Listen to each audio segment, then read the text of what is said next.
अऊज़ु बिल्लाहि मिनश्शैतानिर्रजीम बिस्मिल्लाहिर्रहमानिर्रहीम।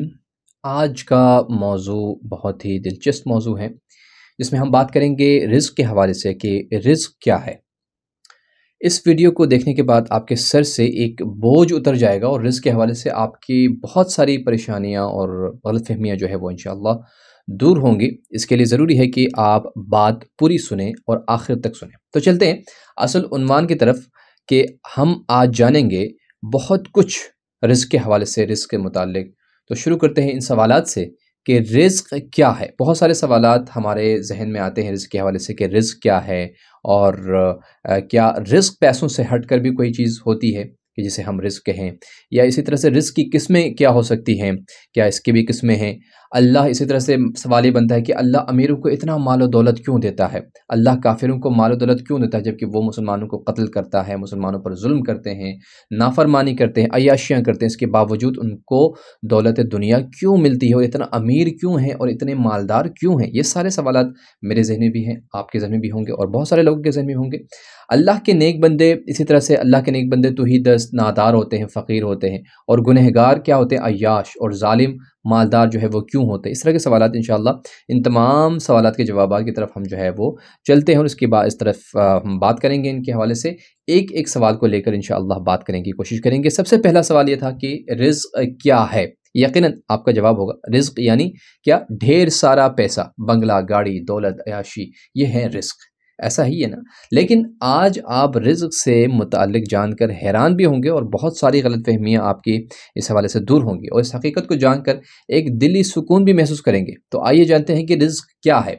जब हम रिज़्क़ का लफ्ज़ सुनते हैं तो हमारे ज़हन में क्या आता है? जैसा कि हमने कहा कि जो हमारे ज़हन में रिज़्क़ का मफ़हूम है वो है पैसा, गाड़ी, दौलत, बंगला, माल दुनिया, सरवत, जो कुछ यानी दुनिया के सरवत या माल हो उसके किसी के पास तो वो क्या होता है? वो रिज़्क़ होता है उसके पास। अल्लाह ने उसे बहुत रिज़्क़ अता किया है, बहुत कुछ माल दिया है, अल्लाह ने उसे दौलत दी है। बस यही रिज़्क़ है और इसके अलावा कोई और माना हमारे ज़हन में नहीं आता है। इसकी वजह क्या है?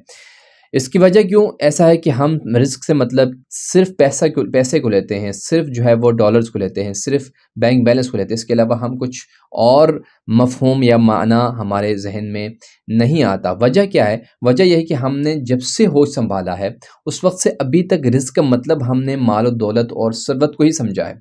और आम में जब भी रिज़्क़ के मुतालिक बात होती है, किसी से अगर रिज़्क़ के हवाले से हम दुआ के लिए कहते हैं किसी मौलाना को, तो वो उनका भी यही होता है कि भई पैसा दे अल्लाह मुझे जो है ना पैसा दें, दौलत दें।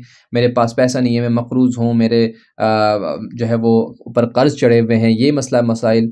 तो सब का माना और मफ़हूम क्या होता है रिज़्क़ का? वही पैसा होता है। जबकि रिज़्क़ का माना व मफ़हूम महदूद नहीं है, जो हमने महदूद किया हुआ है ना कि सिर्फ़ पैसा है। ऐसा महदूद नहीं है, इसका माना मफ़हूम बहुत क्या है वसी है। जब हम कुरान और सुन्नत की रोशनी में रिज़्क़ का माना तलाश करते हैं तो इसका माना मफ़हूम बहुत ज़्यादा वसी है। तो आइए सबसे पहले रिज़्क़ की हकीकत जानने की कोशिश करते हैं कि रिज़्क़ की हकीकत क्या है।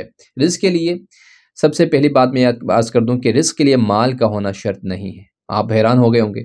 जी हाँ, आप ये सुनकर हैरान हो गए होंगे कि जिसे सारी ज़िंदगी रिज़्क़ समझता रहा हूँ, वो रिज़्क़ नहीं है तो और क्या रिज़्क़ है?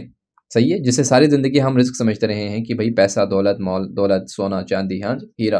तो ये अगर रिज़्क़ नहीं है तो फिर रिज़्क़ क्या है? जी हाँ, रिज़्क़ के लिए पैसे के होना ज़रूरी नहीं है, क्योंकि महज़ रिज़्क़ जो है ना पैसा नहीं है, यानी महज़ पैसा रिज़्क़ नहीं है। इसलिए अपनी कम तनख्वाह और कम आमदनी पर गम न करें, अल्लाह से शिकवा ना करें, अल्लाह से शिकायत ना करें कि अल्लाह मुझे इतना कम क्यों? क्योंकि हो सकता है कि आपको पैसों के बदले और कुछ दे दिया गया हो। मसलन पैसों के बदले में अच्छी सेहत और तंदुरुस्ती मिली हो आपको, जो कि रिज़्क़ है, हकीकी रिज़्क़ है और ये रिज़्क़ पैसों से ख़रीदा नहीं जा सकता। इस कदर कीमती चीज़ अल्लाह ने आपको दी हुई है, वरना सारे मालदार सेहतमंद हो जाते। आप देखते हैं ना कि कितने सारे मालदार ऐसे हैं कि जो सब कुछ देने के लिए तैयार है, लेकिन उनके पास सेहत नहीं है, लेकिन दौलत है, सरवत है, माल दुनिया है। अब इसको इस तरह से समझें, किसी अमीर के पास जाएं, मसलन जैसे शुगर हो, कैंसर हो, दिल की बीमारी हो, हार्ट अटैक का मसला हुआ हो, या कोई लाइलाज मरज़ उसे लाहिक हुआ हो, सही है, या नाकारा जिस्म रखता हो, या हाथ पैर ना हो उसका, या आँख की बीनाई से वो महरूम हो, या कान ना सुनता हो, बोल ना सकता हो, इन तमाम चीज़ों से महरूम हो।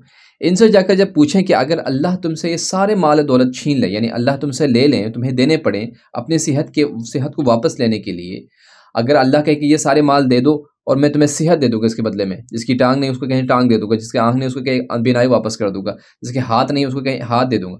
तो आप इस काम के लिए राजी हैं या नहीं? अगर किसी मालदार अमीर से पूछें जो इस मर्ज में मुब्तला हो, जो नाकारा जिस्म रखता हो, तो उसका क्या जवाब होगा? आप क्या कहेंगे? वो यकीनन हाँ में जवाब देगा, क्योंकि सेहत की कदर जितना वो कर सकता है, जितना एक मरीज कर सकता है, जितना एक जो है नाकारा जिस्म वाला इंसान कर सकता है, एक आम सेहतमंद मेरे जैसे आप जैसे इंसान नहीं कर सकता। लिहाजा आपके पास अगर सेहत है, अगर आपके पास तंदुरुस्ती है, अगर आपके पास सेहत वाली नेमत है, तो अल्लाह का शुक्र अदा करो और अल्लाह का लाख लाख शुक्र अदा करो, क्योंकि ये बेहतरीन रिज्क है जो कि अल्लाह ने आपको दी हुई है।